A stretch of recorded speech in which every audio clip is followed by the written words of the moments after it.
On the broadcast, I'm joined by Adam Scott Bellows, CEO, Israel Innovation Fund, Ray Locker, journalist and author based in the United States, also joins us, as well as Professor Madhav Nalapat, geopolitical expert. Good evening. Namaskar to all of you.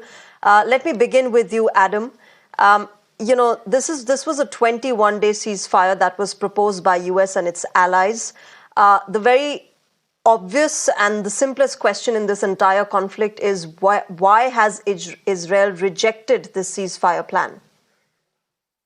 Well, I guess I would have to answer your question with a question, which would be, why wasn't a ceasefire plan towards Hezbollah proposed on October 8th when they started firing rockets indiscriminately against Israel with no provocation?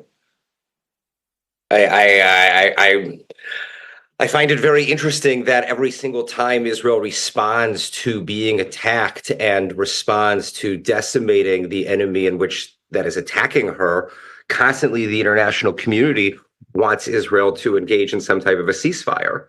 I think it's absolutely ridiculous that the international community, after a year of Israel being attacked on all fronts, would suggest that a ceasefire would be appropriate at this time, especially given that Hezbollah is the occupier of the Lebanese people, just like the Islamic Republic is the occupier of the Persians.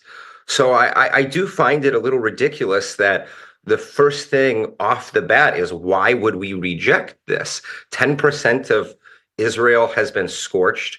I mean, Hezbollah has indiscriminately killed women. But can I also come in at this moment, Adam, and ask you that this is as per senior U.S. officials who suggest that both sides were talked to and negotiations were done before the ceasefire proposal was brought out publicly? I don't know why that matters.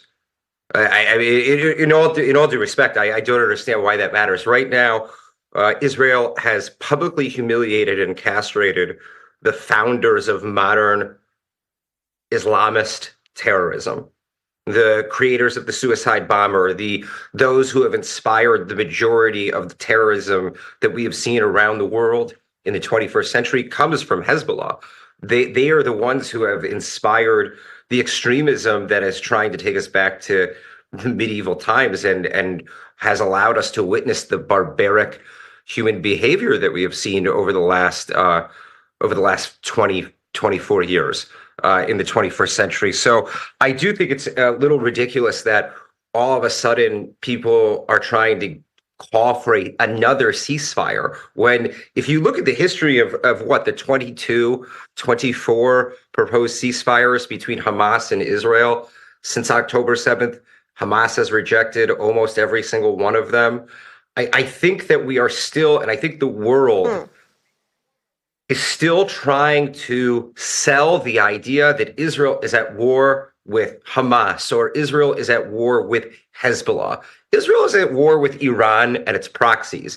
And until the world accepts the fact that a regional and global conflict has erupted, and if we don't start approaching it to solve it in a way where it already is a global conflict with bad actors that are purposely trying to destabilize the globe, I think we're headed towards a repetitive amount of diplomatic failures. Does that make sense? Are you following me? Okay. Adam, yes, we can hear you, Adam, and I understand, where you're coming from. And